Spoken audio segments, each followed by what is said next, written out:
I should say welcome to the kickoff, part 1 of 4 of our 2 weeks of Halloween content. If you missed the community post, all of this week and all of next week, we're going to be properly focusing on scary stuff, horror stuff, Halloween stuff, in the build-up to Halloween next Thursday. And tonight, we have the start of that. Now, I did promise I was going to be in a fancy dress, but not for this one. The fancy dress comes in Thursday's video, which I can comfortably say is gonna be the most unhinged video I've ever done, and probably ever will do.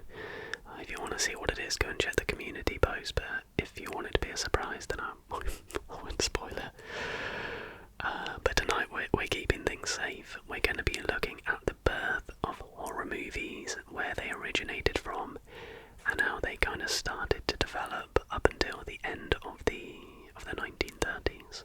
That's kind of the period we're looking at, because obviously we're very familiar with, the horror movies of the last 20-30 years. I thought it would be interesting to look at the origins, really, and in that early sort of 10s, 20s, 30s, how they developed, basically.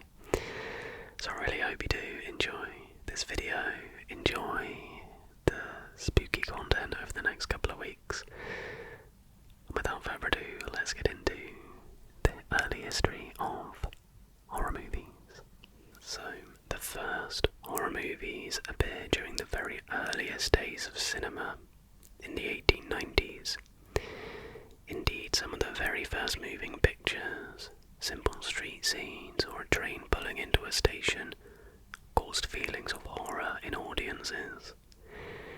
There was something distinctly supernatural about the way people were captured on film, flickering through the same few seconds in time for all eternity.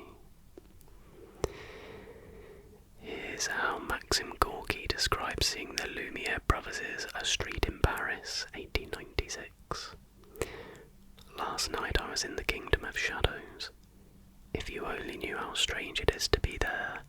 It is a world without sound, without colour. Everything there, the earth, the trees, the people, the water and the air, is dipped in monotonous grey. Grey rays of the sun across the grey sky, grey eyes and grey faces, and the leaves of the trees are ashen grey. It is not life, but its shadow. It is not motion, but its soundless spectre. Here I shall try to explain myself, lest I be suspected of madness or indulgence in symbolism. I was at Ormonts and saw Lumiere's cinematograph, moving photography. For Gorky and many others, the cinematograph was a form of dark sorcery. It triggered the imagination in wild, new ways. It captured the everyday and mundane and transformed it into something otherworldly. Gorky found the eternal silence of the images disturbing. Initially, the simple moving images of a street scene described by Gorky were enough to thrill an audience. However, the novelty of watching a straightforward representation of reality wore thin. People wanted stories with recognisable beginnings, middles and ends. The new medium of cinema depicting the movement of shadows seemed perfect for darker narratives with supernatural themes. So pioneers like the Lumiere brothers and Georges Méliès learned how to tweak and manipulate images on film. They created special effects on screen such as spirits, dancing skeletons, giant creatures, and sudden appearances and disappearances. The supernatural could now appear in the same frame as the natural and entertain an audience like nothing before. So, capturing ghosts. These early horror films don't simply appear out of nowhere. They blend many different art forms of the 19th century into the new medium of cinema. The visual aesthetic comes in many cases from expressionist painters. The narrative style comes from the special effects-laden phantasmagoria horror theatre of the 18th and 19th centuries, and the melodramatic plays. The first horror filmmakers also adopted some of the tricks used by spirit photographers in the 1860s. Spirit photography was the practice of using double exposures or superimpositions to depict ghosts within a frame of film. This was discovered by accident by a Boston photographer, William Mumler, in 1861. These photographs were valued by spiritualists. They were also popular with stage musicians and their audiences, who delighted in fakery as entertainment. Harry Houdini and P.T. Barnum both took delight in exposing the fraudulent images created by their rivals. At the time, the first horror movies were known as spook tales. The label horror isn't applied to movies until the 1930s. Unfortunately, the fragility of early film stock means that many of the first horror movies have been lost forever. Some, however, survived. So, the very first horror movies in the 1980s. The first horror movies were extremely short, a novelty sequence designed to impress an audience rather than tell a story. One of the very first is titled Les Squales Joyeux. This fragment was created by the Lumiere brothers in the mid-1890s. The first horror narrative on record is Le Manoir du Diable from 1896, created by the visionary Georges Méliès. Although it has a running time of a little over 3 minutes, this supernatural story still manages to pack in the genre paradigms. Bats, devils, witches, cauldrons, ghosts, trolls all appear and disappear in puffs of smoke. So moving into the 1900s, Georges Méliès continued to dominate as undisputed master of the spook tale through the 1900s. In his specially constructed glass studio in Paris, he invented many camera modifications and devices to help bring his fantastical visions to the screen. He's believed to be responsible for many special effects firsts: split screen, double exposure, overlapping dissolves, fades in and out, and stop motion photography. He also used storyboards and colour extensively. The Monster from 1903 mixes Egyptology with necromancy. An Egyptian prince hires a magician to bring his dead wife to life so he can gaze upon her one more time. Against an elaborately painted backdrop showing the Sphinx, her skeleton dances to life, turns into a ghoul, then a beautiful woman, before disintegrating into a pile of bones again. Forced Air Mephistopheles from 1903 is quite possibly the first horror movie directed by a woman, Alice Guy. As the 1900s went on, new developments in projection technology made it possible to tell slightly longer stories.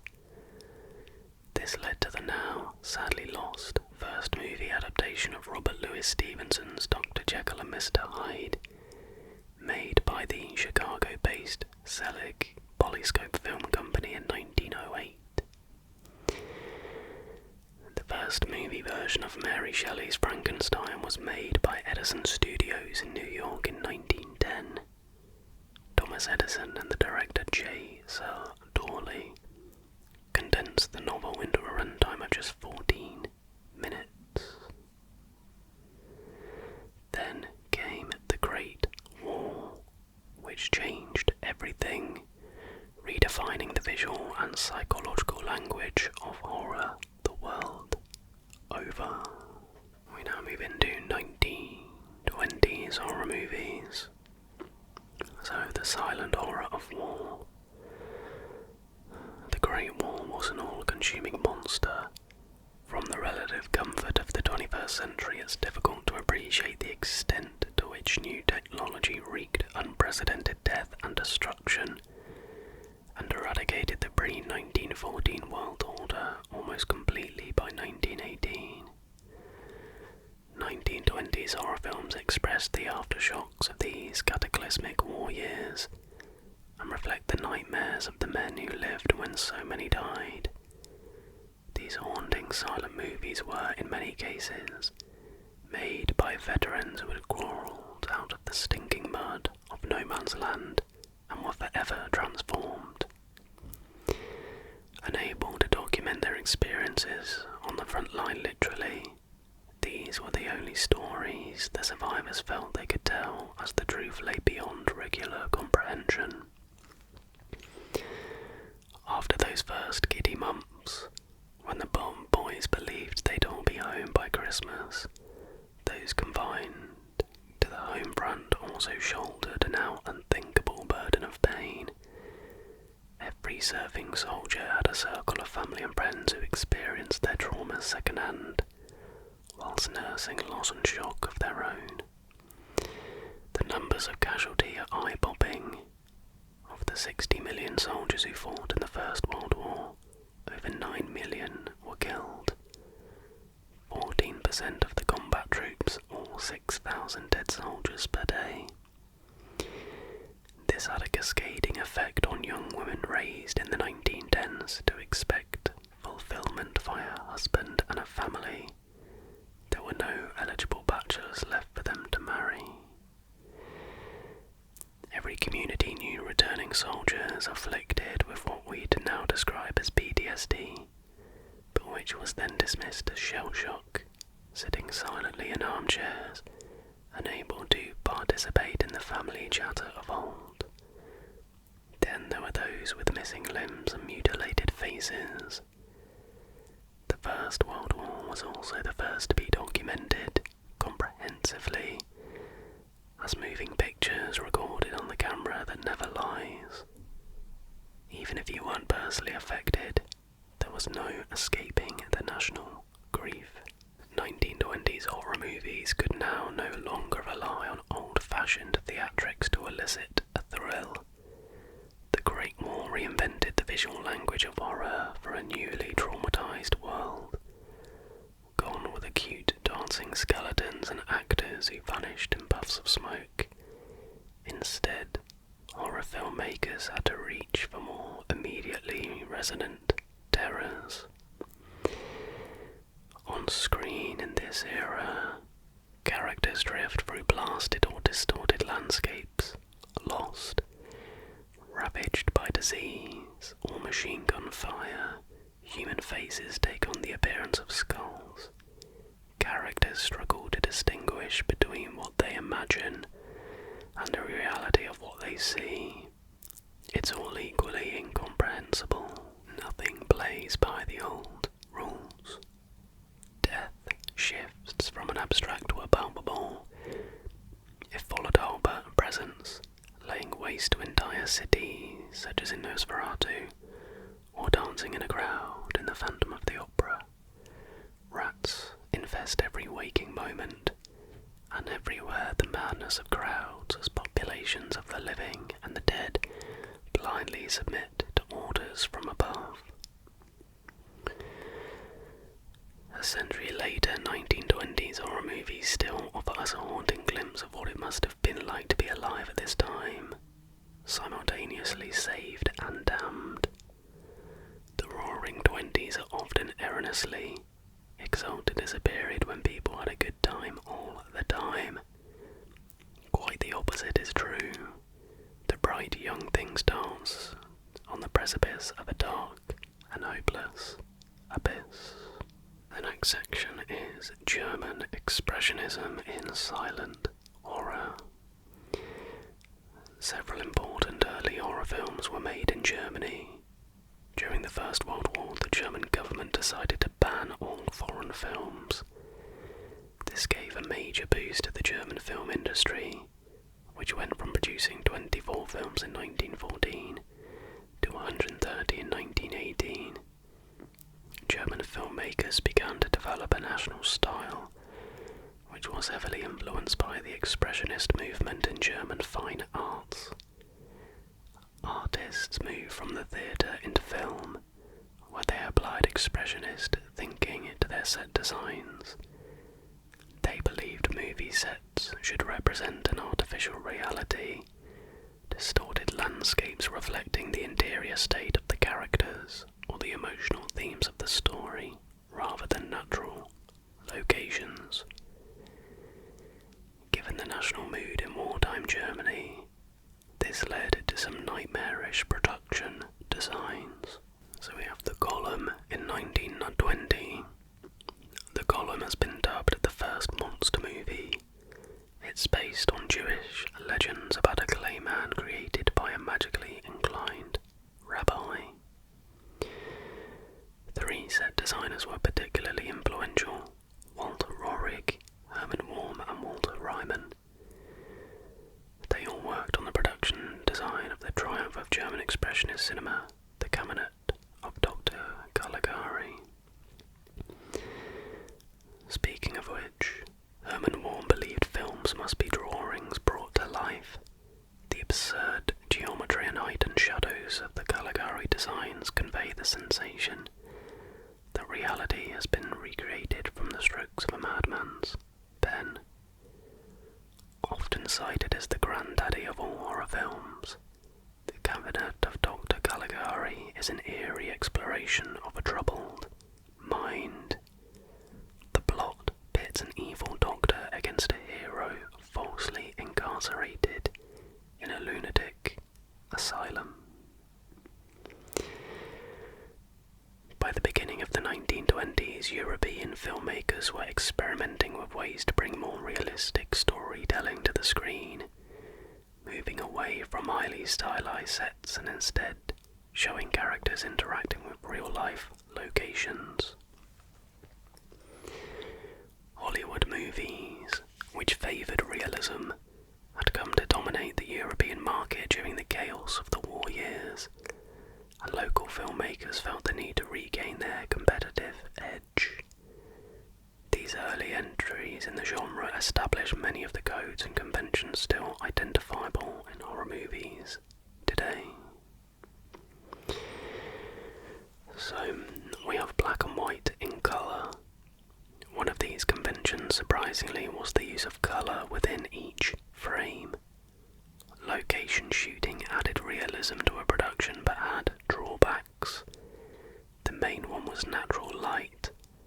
On an indoor set, filmmakers had precise control over darkness, shadows and highlights. Directors of photography were becoming adept at lighting scenes in order to communicate atmospheric dread. However, exteriors were a different matter. The low contrast film stock available at the time meant it was technically very difficult to shoot at night. Filmmakers had to settle for the grey wash of daylight when shooting, and then hand tint sequences to get the required tonal intensity. This technique can be seen, for instance, in Nosferatu, when a vampire leaps amongst gravestones in what appears to be broad daylight. Originally, the sequence was intended to be tinted dark blue, so the vampire would appear to be bathed in moonlight. Many silent horror movies, although shot on black and white film stock, were hand-painted in colour. For many years, the only prints available to modern audiences of silent horror films were untreated black and white reference prints. However, this was not how they were screened originally. Audiences in the 1900s to 1920s delighted in hand-coloured versions of movies long before colour film was invented. So, some movies. Nosferatu, as we've discussed, in 1922.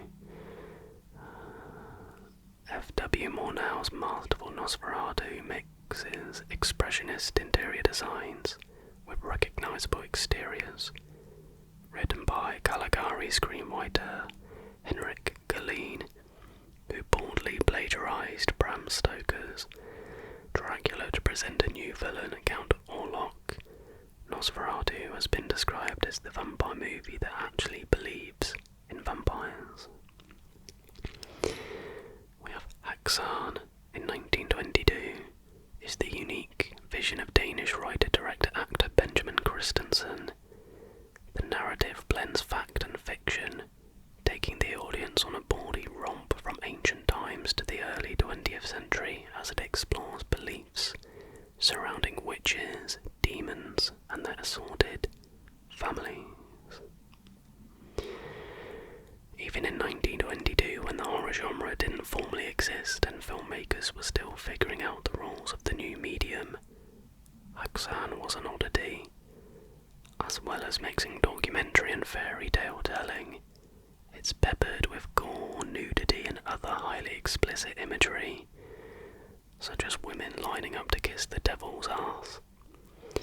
Perhaps that's why Christensen places his elaborate sequences of flying witches, demon births, and out-of-control nuns within an ostensibly anthropological framework. He knew he wouldn't get away with it otherwise. The next section is titled The Man of 1,000 Faces. Over in the USA, spook tales were proving very popular with audiences, and profitable. As always, Hollywood followed the money and met audiences' desires for the dark side, with horror stories drawn from a variety of sources, from classic novels to pulp magazine features to stage plays. At the time, actors built careers by crafting a consistent star persona. The movies could be written around like Charlie Chaplin's Little Tramp or Joseph Frank Keaton's Buster. Stars like Chaplin and Keaton were also writers and directors. Additionally, they designed their own costumes and makeup and performed their own stunts. It was easy to brand movies by featuring their name or face on a poster. Audiences knew what to expect before they even walked into the theatre. One character actor, Leonidas Lon Chaney, opted for the exact opposite of a recognisable star persona. He styled himself as the Man of 1,000 Faces, so skilled in the art of makeup and physical performance that he could disappear into a variety of roles, even appearing as several characters in the same movie. The son of deaf parents, he learned to express emotions without words from an early age. This, coupled with significant makeup design skills earned through many years in vaudeville, made him an ideal silent movie actor. Chaney knew he would never be a leading man and instead focused on playing supporting roles. He was drawn to complicated villains and monsters who often suffered from physical deformities, wearing their inner trauma on the outside. Getting into character involves spending hours carefully applying layers of wax and coloured grease paint, donning false teeth and hairpieces, and strapping his limbs into harnesses. Many of Chaney's films have been lost, but two classics survived: The Hunchback of Notre Dame of 1923 and The Phantom of the Opera of 1925.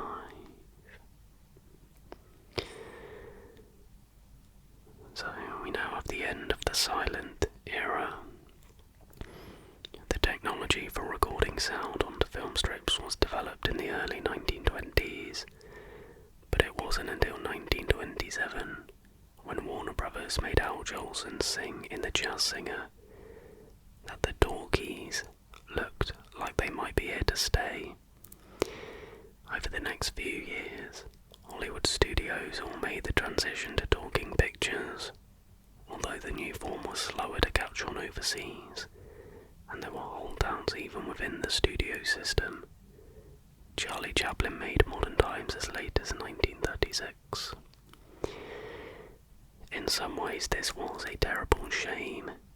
By By 1927, silent films were sophisticated visual narratives, artfully constructed from fluid photography and emotionally adept performances. Filmmakers and audiences alike were now well versed in the language of cinema, able to piece together meaning and response from sometimes quite abstract imagery and symbolism. Silent films were as close as we ever got to collective fever dreams, or entering another person's nightmares. By comparison, the first talkies was static and clumsy. Actors had to stick close to the camera so their voices could be recorded on the new heavy equipment, but cinema as an art form was moving inexorably towards a more realistic mode of storytelling, and synchronous sound was here to stay.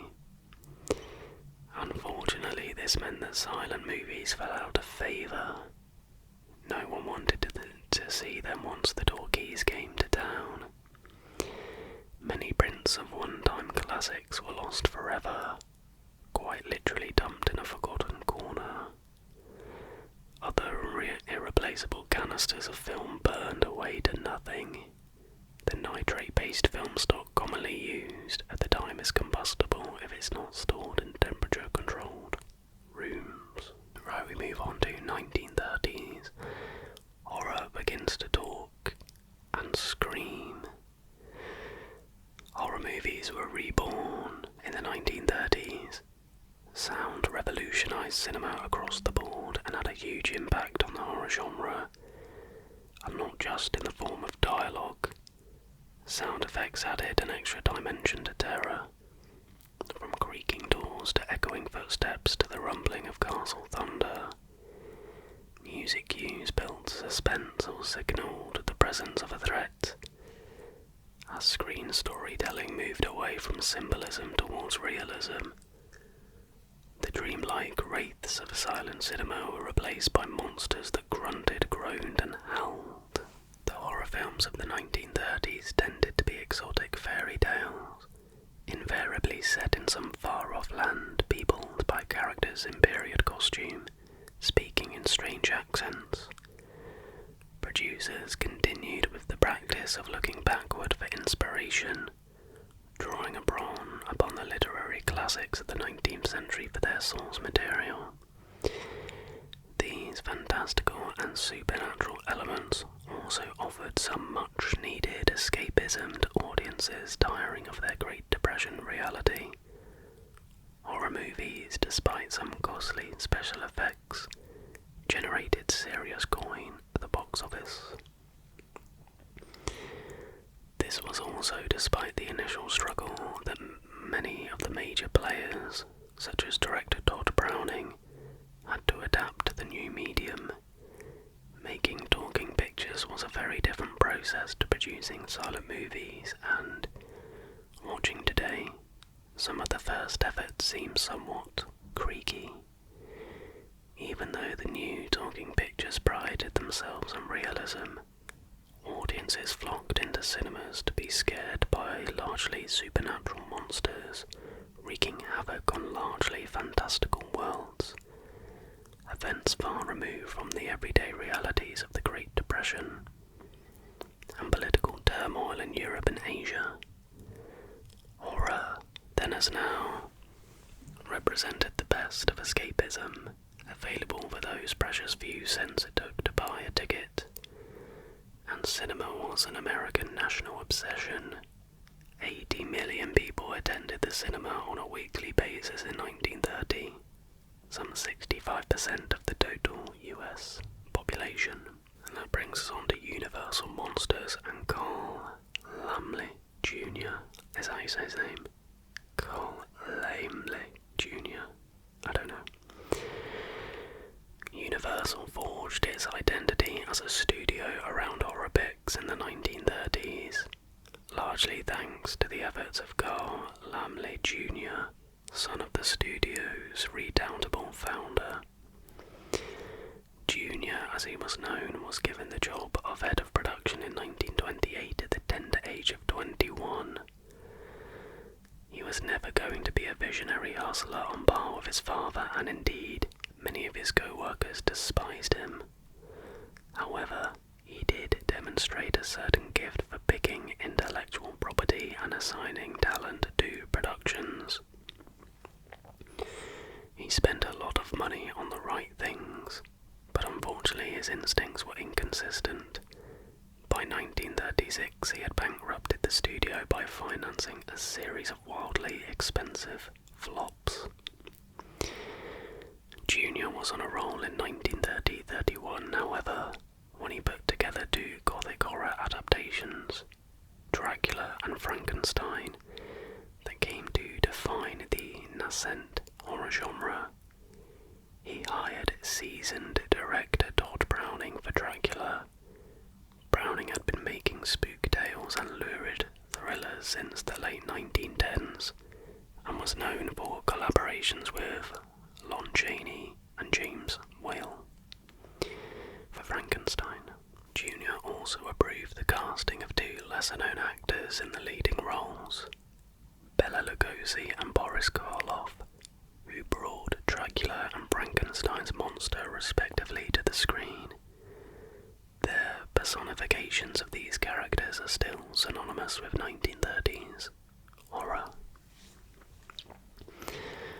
So, looking deeply at these two movies, Bram Stoker's 1897 novel Dracula has been plundered time and time again for movie adaptations of varying quality, and now seems like a particularly hard-trampled piece of intellectual property. However, back when this version was released on Valentine's Day 1931, it still seemed fresh, a story with originality and panache and sex. It's hard to believe now that in 1931 moviegoers were unfamiliar with vampires and the rules governing their undead existence. To the average moviegoer at this time, a screen vamp was a sultry actress, an exotic siren like the Theda Bara, Perla Negri or Olga Baklanova. Dracula changed all that. The lumbering, square-headed, bolt-necked figure of the monster Frankenstein is now ingrained in popular imagination. However, the monster doesn't have any lines, and the story focuses on the arc of his creator, Dr. Henry Frankenstein, played by Colin Clive. Studio execs thought Boris Karloff's performance was so peripheral to the movie that they did not even invite him to the premiere. Yet his characterization of the monster as both threatening and pitiful has stood the test of time as the symbol of classic, universal horror. We move into the potential golden era of horror. It's startling to consider how many classic horror films were made between 1930 and 1934, presenting weird and wonderful monsters and monstrous humans whose struggles still resonate with audiences today. The first half of the 1930s is quite rightly known as the golden age of horror, with A-list talent attracted to superbly crafted pictures that frequently connected with huge audiences. Universal weren't the only players in town. RKO had a couple of smash hits with the concurrently filmed King Kong and The Most Dangerous Game, and Frederick March won the 1931 Best Actor Oscar for Paramount's Dr. Jekyll and Mr. Hyde. Filmmakers of the time were drawn to the genre that didn't have a name yet, because of the opportunities these dark tales offered to break taboos, exploring the lurid and sensational, as well as probing deep into the sexual and criminal elements of the human psyche. The characters in these movies lived in, out of the way and out of time places, outside the usual boundaries set by moral conventions or even the laws of physics. On screen they had the freedom to run, amok, flirt, consume all manner of illicit potions, use violence to get their way, kill, and, most blasphemously, create new life. It was inevitable someone would come along to spoil the fun. That brings us on to production code. Throughout the 1920s Hollywood, both in front of and behind the screen, was fueled by a series of salacious scandals: adultery, drugs, alcohol, murder, rape, homosexuality, you name it. Audiences lapped up the gossip about stars as eagerly as they consumed saucy silent movies featuring nearly nude actors, debauched love triangles, and heinous crimes for which the perpetrators weren't always punished. The moral guardians of the nation, led by the Catholic Church, were outraged, firstly that this level of decadence was considered entertainment, and secondly that it was so freely available to the masses. Then, as now, a moral panic bubbled about the connection between the depravity shown on screen and what audiences thought, said and did after they left the theatre. There was no consistently applied form of censorship. Censors at a city and state level could request cuts on a film-by-film basis, but that didn't stop the unedited print being shown elsewhere, often marketed with a "banned in" tagline. The nation's moral arbiters agree that something should be done. The studios resisted the idea of government censorship, preferring to go down the path of voluntary self-regulation. Will Hayes, former Postmaster General and savvy Republican politician, was invited to be president of the Motion Picture Producers and Distributors of America from its inception in 1922. This organization was founded in the wake of the Fatty Arbuckle Virginia rap scandal, when it became obvious Hollywood needed to get its house in order. Hayes was tasked with writing a production code, laying out the standards of decency to which all Hollywood producers would voluntarily adhere. It took a while, but by 1934, all studio-produced movies had to abide by the code or risk a total ban. The constraints imposed by the code are generally believed to be responsible for the golden era of Hollywood in general.